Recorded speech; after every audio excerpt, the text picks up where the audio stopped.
back in Rome, and they were given over to the arenas and circuses, and the price of slaves dropped because there were so many of them. That's how sad it was. So I just want to tell you something, what was going on at that very moment. The Talmud relates a profoundly strange incident that occurred moments before the destruction of the temple. And when the pagans entered into the holy temple, they saw the cherubim, the cherubs, cleaving to each other. They took it out to the streets and they screamed, look what these Jews have. They occupy themselves. They had the cherubim was a boy and a girl who were clasping each other. What we talk about? In the innermost chamber of the Jerusalem temple, in the most sacred site in Judaism, was known as the Holy of Holies. This was the spiritual epicenter of the entire world. And there were two golden cherubim. There were two winged figures, one male and one female, and they were located in the Holies of Holies. These cherubs represented the relationship between a cosmic groom and bride, between God and the world and all of us. The Talmud teaches that when the relationship between the groom and the bride was sour, the two faces were turned away from each other, and when their spouses were, spouses are angry with each other. When the relationship was healthy, the two faces of the cherubim now would face each other. And when the love between God and His bride was at its peak, they would embrace each other like husband and wife.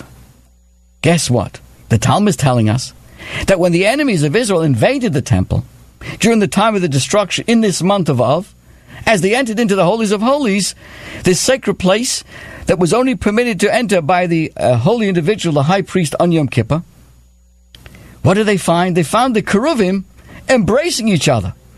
They dragged them out of the temple, into the streets, and they vulgarized them. Now, this seems bizarre, right? You can see the question over here. Here the enemies of Israel are invading the temple, destroying it. The relationship between God and His people were at the lowest point. For that very reason, there was the destruction and the subsequent exile. And they were now to become estranged for millennia after that. The manifest presence of divinity in the world, which was via the temple in Jerusalem, would cease. And we would now be exiled. And guess what? These cherubim were clasping each other. Doesn't make sense. If the exile is in a time of an estrangement, why were the cherubim or the cherubim embracing each other at the time of the temple's destruction? Wouldn't the destruction of the holy temple mark as a nadir of our relationship with the Almighty God? What greater paradox can there be? The divine groom is destroying his marital home, the temple, allowing his nuptial chambers, so to speak, to be carried off. And guess what? The barometer of this marriage, of relationship, indicates an ultimate intimacy and union, because they were clasping each other. Obviously, there's something deeper to this long Jewish exile. Which brings us to an important question that I discussed at our synagogue yesterday. You know, conventional wisdom has it that the destruction and the subsequent exile was caused by sins. Now, just like you send a criminal into prison or exile, so we were expelled from our holy land, our homeland, and sent into exile. If this was the entire story, there's something wrong here. You know, as a prisoner is close to completing his or her sentence, it gets easier. He's granted more privileges. Sometimes he's allowed to go halfway home or before completely going home free. So after years of suffering and paying the price for his crimes, some of the burdens are now alleviated. That's a standard operating procedure. So we would expect the same with the Jewish exile. If the function of this exile was only to serve as a punishment, then its intensity ought to lessen as time went on, as things got better, as we overcame our shortcomings. But historically, the opposite is true. The nearer we get to the redemption, the darker the concealment seems to. You would think that after 1900 years of exile, the darkness would cease. The fact that in the last generations, the darkness on every level has only increased. Do we have to talk about the Holocaust? Do we have to remind you what's going on in the land of Israel? Do we have to remind you of the increase, sadly, of anti-Semitism? So what's going on here? We see from our very first exile, the 210 years in Egypt, for their first generation, it was fine. The next 100 years, it deteriorated. And it got really tough in the last 86 years. We all know that when Moses showed up and spoke to Pharaoh, it got even worse. So if exile is a punishment, the closer you come to the end should feel less pressure. So when Moses showed up, it should have gotten better. No, it got even worse, as we all know. So that is a model, a basis, because that's the same true in our present exile. In the early generations following the destructions, a lot of light shined amongst the world. We had the sages of the Mishnah, the Talmud, spiritual giants, the Talmud. Our relationships seemed to be, around. But as the generations went on, today we have wonderful people, but we can't we can't show anything compared to the generations of before.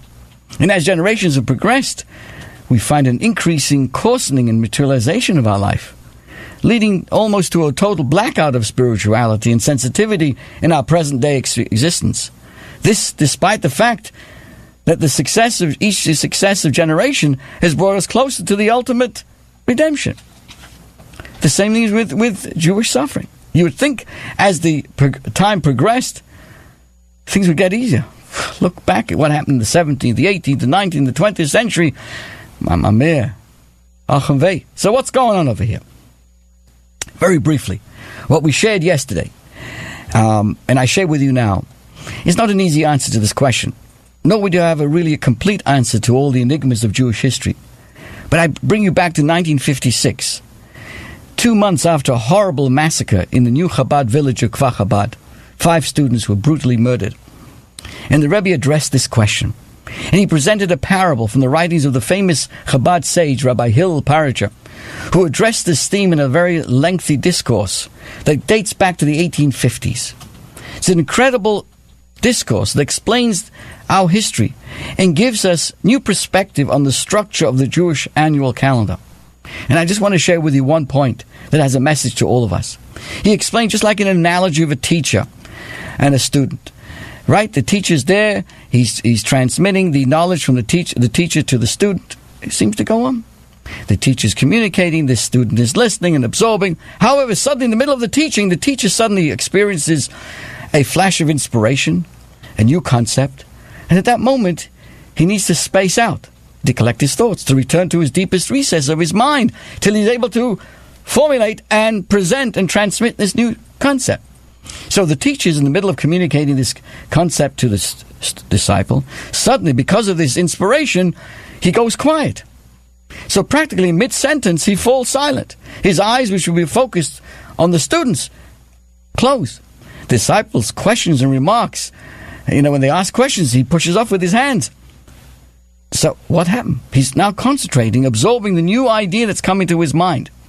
Obviously, the students seem to be left out. He feels that the teacher's not there anymore. He fell asleep on us. Where is he? What happened? So from his perspective, there seems to be a disconnect. How could it be? The teacher was just talking to us and suddenly he's not there. So the disciple feels devastated. Why has his beloved master turned away from him so abruptly? Things get from bad to worse. As first he's brushed aside, now he's completely ignored. The teacher's so focused on what he's doing, he doesn't talk, doesn't even push his hands. He's somewhere else. So it seems that the teacher's not there anymore. And of course the teacher senses this anguish in the pupil, as if he cares less for them. But deep down, he knows that he has to step back to be able to get this new idea, to be able to present it. This is the analogy. And of course, what's really happening is the teacher is connecting even more with the student. His silence reflects a deeper bond with the students. His silence is giving birth to something unprecedented that now will be conveyed to the student. The key point of this is, my friends, what creates such a crisis in the mind of the student is that he's being opened up to an entirely new paradigm, something beyond his typical awareness. So the student for a moment is left hanging because there's no way at that moment he can absorb the new light. But then suddenly, a new light, the teacher brightens up, his face opens up, and the student now realizes something big is going on here. that he is not ready to experience, but he's about to reveal some amazing things. That's how Reb Hillel explains that these 3 weeks, during this period of time of mourning, is a kind of a cosmic silence that progresses from week to week. The 3 weeks that began on the 70th day of Tammuz, that's the day when Moses smashed the 2 tablets, when he saw the people building the golden calf. 40 days later after that, he received the tablets. That's what happened. You see the tablets on Mount Sinai and comes down, and look what's going on over there. You couldn't get anything darker than that. On the surface, the broken tablets seemed to be a terrible event, the beginning of the saddest time of the year. Yet following that, Moses goes up for another 80 days. And what does he do? He prevails over God. And now we have Yom Kippur, when the second set of the tablets comes. Of course, the second set is many ways far greater than the first. So when Moses goes up the mountains, he disappears. Like the teacher disappears for a while. Where is he gone? But he's going to come down with even greater learning. And so too, the second tablets are even greater than the first. And so too, let's apply this. This goes on, the 3 weeks progress, this silence deepens. And later in history, during the same time, the siege over Jerusalem intensifies from day to day, till we reach Tisha B'Av. The end of these 3 weeks is the saddest day of all. The temples are destroyed. The First World War eventually happens on of Tisha B'Av. The beginnings of the crematoriums in Auschwitz, etc., on Tisha B'Av. Man, it gets darker and more silent and more silence. Yet the silence deepens, something new is developing. Further, a greater the silence, there's going to be the greater the revelation. So even during this silence, if we look close enough, we can detect a glow on the face of the teacher as he experiences that new revelation. This glow, of course, on our calendar is right after Tisha B'Av. We now go into 7 weeks of consolation. Great days. We've opened up the hull, the shell, and found the fruit. In each of these 7 weeks, something starts to glow. The teacher comes back alive. Then we go right into Rosh Hashanah Yom Kippur. Then, of course, we end up with Simchas Torah. And that, my friends, is that deep inside, this is what the Reb Hillel tells us, never to imagine that the silence or the suffering is an abandonment. On the contrary, it's stepping back to bring it in other words, when you feel broken and lost, it's because a new light is about to emerge, one that you never experienced before, one that you never even know how to experience. It will take time to absorb it. You'll have to say goodbye to everything that made you comfortable and secure. The old system disintegrates. Look at the world today. Come on, let's be honest. We're not talking politics. We're just talking bottom line. Everything, the paradigms of leadership and all kinds of, it's gone. It's all gone. Something new is about to come out, and some unprecedented light and energy will transform our lives forever. So even as we hear silence, we must realize that a great new revelation is being born, and we are privileged to be part of that. Yes, we must grieve our losses, and of course at the moment mourn the losses of the temple and follow through what these 9 days are all about. But we have to recognize, to stand in awe, that in this silence we're going to recognize the cracks that are beginning to open up all over the world, Israel, everywhere. That deep inside of all this cover-up and all these negativities, and that is why when the pagans entered the Holies of Holies, under this destruction all around, they found the cherubim in an intimate embrace. Without Israel, on the outside, Israel was being vanquished and exiled. The temple was being destroyed. The marriage, so to speak, was crumbling. But within the Holies of Holies, within the inner sanctum of their marriage, the relationship was continuing and does continue. And very, very speedily, we will see the ultimate redemption. And these days will be turned into days of happiness and joy. This is your host, Rabbi Pearl. Thank you so much for joining. Have an easy fast. May these days be very speedily transformed. Be able to open up the husk of the almond and find the beautiful fruit. Stay well. Sei gesund.